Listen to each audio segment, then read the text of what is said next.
చెల్లిస్తేనే college లోపలికి రావాలని college యాజమాన్యాలు ఈ రోజు విద్యార్థుల్ని తీవ్రంగా హింసిస్తా ఉన్నాయి. విద్యార్థుల్ని గేటు బయటకు పంపించి ఫీజు పే చేస్తేనే మీరు లోపలికి రావాలి, హాస్టల్ కి రావాలని కాలేజీ యాజమాన్యాలు విద్యార్థుల్ని హింసించడం అనేది చాలా దుర్మార్గమైన చర్య.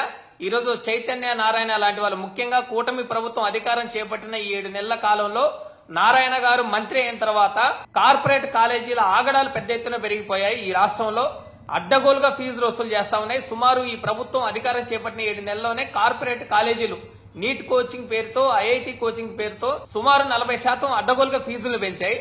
ఒకవైపు ఫీజులను పెంచడంతో పాటు ఫీజులు ఇన్ టైంలో మీరు చెల్లించకపోతే కాలేజీకి రావద్దు, బయటికి వెళ్లిపోండి అని కాలేజీల నుంచి విద్యార్థుల్ని బయటికి పంపిస్తున్న సంఘటనలు రాష్ట్ర వ్యాప్తంగా జరుగుతా ఉన్నాయి. ముఖ్యంగా విజయవాడలో గోశాల శ్రీ చైతన్య కాలేజీలో సెకండ్ ఇయర్ విద్యార్థి గౌతమ్ అనే విద్యార్థి ఫీజు చెల్లించలేదని కాలేజీ యాజమాన్యం విద్యార్థిని కాలేజీ లోపలికి అనుమతించకుండా గేటు బయటకు పంపించారు.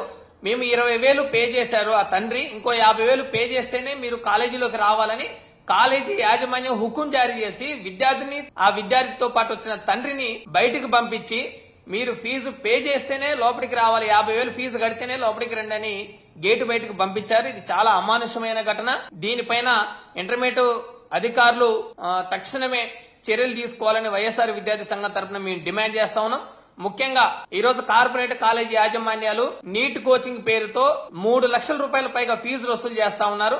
ఈరోజు గోశాల Shri Chaitanya college NEET coaching student అతను గౌతమ్ సుమారు 2 లక్షల రూపాయలు ఫీజు ఇప్పటికే 1 లక్ష రూపాయల పైన పే చేశారు. 20,000 రూపాయలు మేము పే చేస్తాము, మిగిలిన 50,000 కొంత టైం ఇవ్వండి అని టైం బాండ్ పేరెంట్ అడిగితే టైం బాండ్ ఇవ్వకుండా కాలేజీ యాజమాన్యం విద్యార్థిని బయటకు పంపించడం అనేది చాలా అమానవీయమైన ఘటన. ఇది విద్యార్థికి చదువు నిరాకరించే హక్కు కాలేజీ యాజమాన్యానికి లేదు. మీరు ఒక్కసారి కాలేజీలో చేరిన తర్వాత ఫీజు, టర్మ్ ఫీజుల పేరుతో ఫీజులు కొంత పే చేసిన తర్వాత మీరు చదువు చెప్పాల్సిన బాధ్యత కాలేజీ యాజమాన్యాలకు ఉంది. విద్యార్థిని బయటకు పంపించే హక్కు మీకెక్కడిది? విద్యని నిరాకరించే హక్కు మీకెక్కడిది? మీరు ఫీజు వసూలు చేయాలంటే, ఫీజు అడగాలంటే విద్యార్థి తల్లిదండ్రులు ఉంటారు కదా, తల్లిదండ్రులని తండ్రి వచ్చాడు విద్యార్థితో పాటు, తండ్రిని ఫీజు అడగకుండా విద్యార్థిని ఎందుకు మీరు బయటికి పంపించారని మేము ప్రశ్నిస్తా ఉన్నాం. అందుకనే విద్య పేరుతోటి ఈ రోజు ఒక దోపిడీ జరుగుతా ఉంది. సొసైటీల పేరుతోటి రిజిస్ట్రేషన్లు చేసుకుని ప్రభుత్వాల నుంచి పన్ను రాయితీలు చేసుకుని పెద్ద ఎత్తున ఫీజుల దోపిడీ కొనసాగిస్తా ఉన్నారు. ఈ రోజు రాష్ట్ర వ్యాప్తంగా చైతన్య నారాయణ లాంటి విద్యా సంస్థలు సొసైటీ ముసుగులో ఫీజుల దోపిడీ యథేచ్ఛగా కొనసాగిస్తా ఉంటే ఈ ప్రభుత్వం ఏం చేస్తా ఉంది? అయ్యా లోకేష్ గారు, మీరు ఏం చేస్తా ఉన్నారు?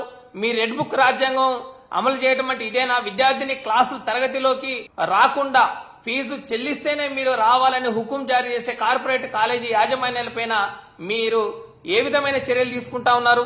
మీరు రెడ్ బుక్ రాజ్యాంగంలో భాగంగానే విద్యార్థులను చదువు చెప్పకుండా బయటికి పంపిస్తున్నారని మా వైఎస్ఆర్ విద్యార్థి సంఘం తరఫున మేము ప్రశ్నిస్తా ఉన్నాం. ప్రభుత్వానికి చిత్తశుద్ధి లేదు. ఫీజుల పేరుతో యథేచ్ఛగా ఫీజుల దోపిడీ కొనసాగుతా ఉంది. ఫీజుల నియంత్రణ కమిటీ అమలు చేయడం లేదు.